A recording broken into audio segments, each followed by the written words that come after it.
Did you hear about the Cherokee man who realized his people couldn't read or write? So he invented a written language all by himself and taught it to everyone. His name was Sequoyah. He was a Cherokee silversmith born around 1770. The Cherokee were one of the largest native nations in the southeastern United States. They governed themselves, built a strong society, and passed down their history through spoken word. They were self-sufficient in every way, but they didn't have a written language. Sequoyah, a regular working man within his tribe, noticed that his people were lacking when he saw that white settlers were using something he called talking leaves. These were papers covered in strange marks that could carry messages from person to person across time. The Cherokee people had always shared their traditions, laws, and history by speaking it orally, passing it down from one generation to the next.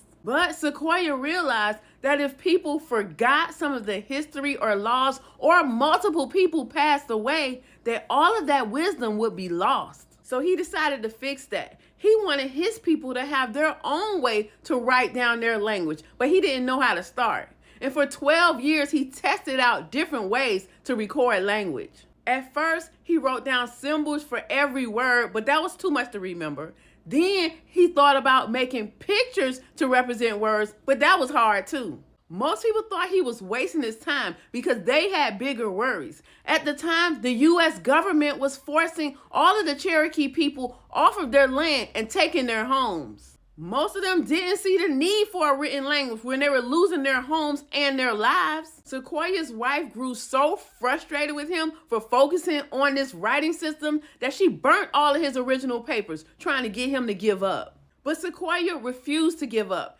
He knew that the identity of his people was tied to their history, and their history could be erased if they could not write it down. He continued to brainstorm, trying to figure out how to communicate their spoken words into written symbols. And then one day it clicked. He decided to create symbols for sounds instead of whole words. He broke down the Cherokee language into syllables and created 85 characters, one for each sound, and that's all it took. By 1821, he had perfected his system, and he invited the Cherokee leaders for a demonstration. He told them that they could speak, and he would write down the symbols, and someone else could look at his symbols and know what they said just by what he wrote. And they were like, yeah, right. To show them it was real, he took them all into a room, and he put his daughter, who had already learned the symbols, into another room. Then he asked them to speak out a sentence out loud. He would write it down,